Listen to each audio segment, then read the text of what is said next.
After observation of the relation of the head, uncinate process and the neck of the pancreas, now we are going to talk the relations of the body of the pancreas. और यहाँ पर से Harrison से related, surgery से related और इसके साथ ही निमहैंस से रिलेटेड बहुत ही बढ़िया टॉप लेवल के एमसीक्यूज भी सॉल्व होते हैं. So now we are going to see. यहाँ पर आपके लिए एक नोट्स है. Okay, so this body of the pancreas is having the three border and the three surface. What are the three border? Anterior border, superior border, inferior border. And what are the three surface? Anterior surface, posterior surface and inferior surface. इसे समझने के लिए हम एक simple सा diagram देखते हैं. Can you see this image? Suppose ये पैंक्रियास का कट सेक्शन है. तो इस डायग्राम में आप देख रहे हैं कि इसके तीन border, superior border, entry border और इंफीरियर बॉर्डर आपको विजुअलाइज हो रहे हैं. तो अगर मान लो आप ये बॉर्डर इमेजिन कर पा रहे हैं तो आप ये सरफेस का नाम दे सकते हैं. This is known as anterior surface, this is known as posterior surface, while this is known as inferior surface. तो एग्जैक्टली ये ट्रायंगुलर स्ट्रक्चर का नहीं है, इसमें थोड़ा सा डिस्टॉर्शन है. That's why these are the border and the surfaces of the pancreas. और यहाँ पर आपके नोट्स में सारे रिलेशन दिए हुए हैं. एंट्री बॉर्डर में root of transverse colon present करता है.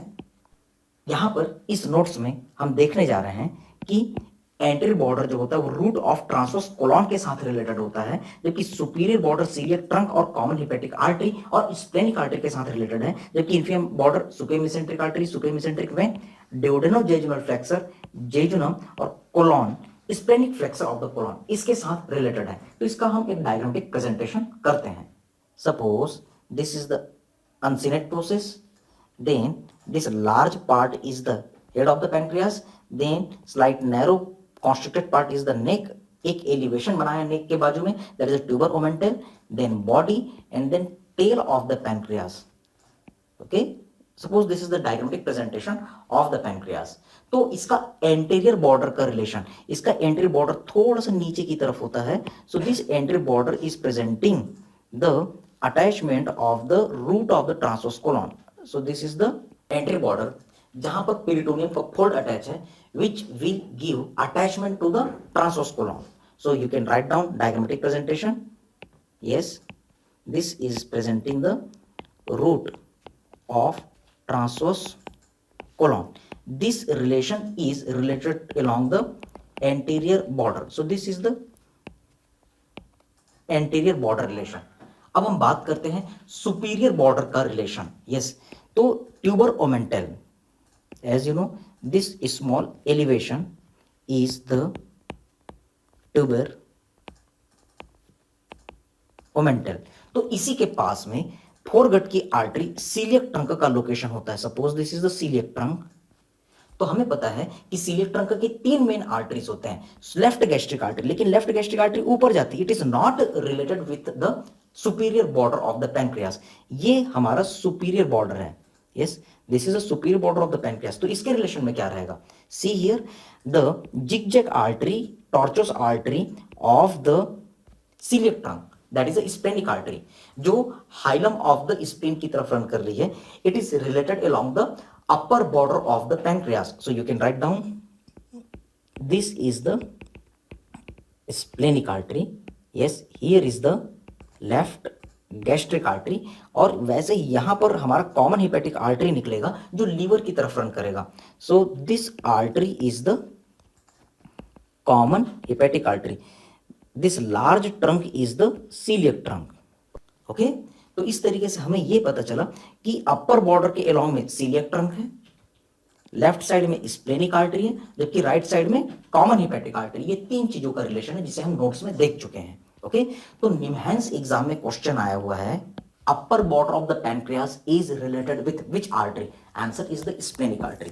और क्या आप इसे क्लिनिकली कोरिलेट कर सकते हैं? हैरिसन मेडिसिन में हमारा एक क्वेश्चन होता है, टॉपिक होता है एक्यूट पैनक्रियाटाइटिस. इसका क्वेश्चन होता है, in case of the acute pancreatitis which arterial aneurysm is most commonly seen? Answer is the splenic artery. लेकिन इसका एक्सप्लेनेशन हैरिसन में नहीं दिया है, एनाटॉमी से इसका एक्सप्लेनेशन आता है. Yes, try to understand. In case of the acute pancreatitis, severe digestive enzymes lipase, elastase, amylase, trypsinogen, chymotrypsinogen, yes, nuclease, okay तो ये जितने भी हाईली डाइजेस्टिव एंजाइम तो वो रिलीज होते हैं। अगर एक्यूट पैंक्रेटाइटिस है तो ये enzyme auto digestion of pancreas start कर देते हैं। तो उस कंडीशन में पैंक्रियास से क्लोजली रिलेटेड कौन सी आर्टरी रन कर रही है? Answer is splenic artery.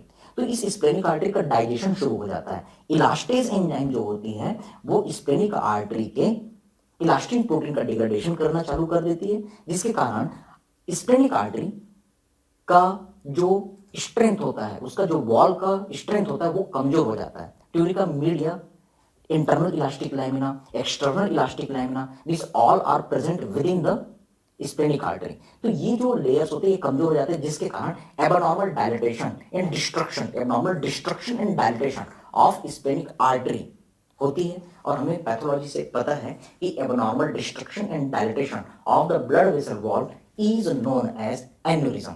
Okay तो स्प्लेनिक आर्टरी सबसे क्लोजली रिलेटेड होती है, that's why splenic artery aneurysm is commonly seen due to the highly digestive enzyme activity auto digestion process in acute pancreatitis। तो ये है एनाटॉमी का Harrison medicine और surgery के साथ कोरिलेशन। ओके तो अपर बॉर्डर में ये important structures, yes, celiac trunk and on the left side answer is splenic artery, while on the right side common hepatic artery. अब हम इंफीरियर रिलेशन की बात करने जा रहे हैं।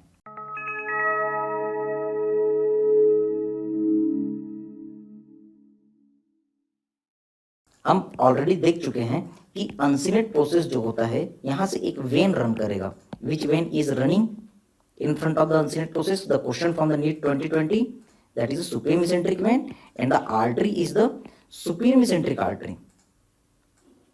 Okay, so this is the superior mesenteric vein and this is the superior mesenteric artery. तो ये भी हमारे inferior border of pancreas के right side की तरफ रिलेशन में होता है। ओके और इसके साथ ही हमें पता है डायग्रामेटिक प्रेजेंटेशन कि हेड ऑफ द पैंक्रियास जो होता है वो C loop of the duodenum में है। Suppose this is the C loop of the duodenum. Okay तो ये जो C loop of the duodenum है वो कंटिन्यू होगा, यहां पर ड्यूडेनम एंड होगा और इसके बाद किसका स्टार्टिंग हो जाएगा? जेजुनम का।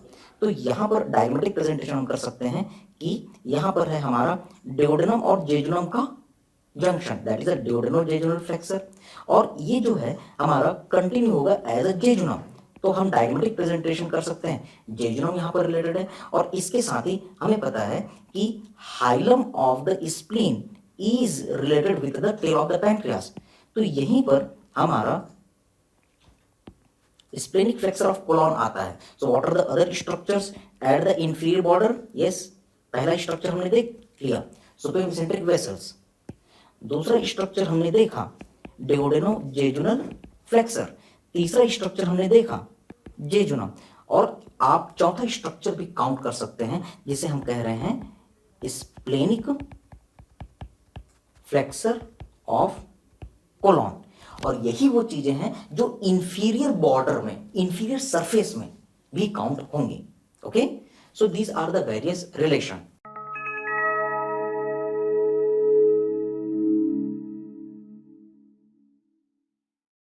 Now we are going to see the relations of the surfaces. Okay, so here is the notes for the relation. जैसा कि हम पहले ही देख चुके हैं कि पैनक्रियास में 3 सरफेस हैं, एंट्री सरफेस, और इसके आगे पैनक्रियास के आगे स्टमक होता है। ओके जैसे कि हम स्टमक बेड में देखे थे कि स्टमक के पीछे कौन होता है? Pancreas. In the same way pancreas के आगे कौन रहेगा? Stomach, but both are separated by the small cavity lesser sac.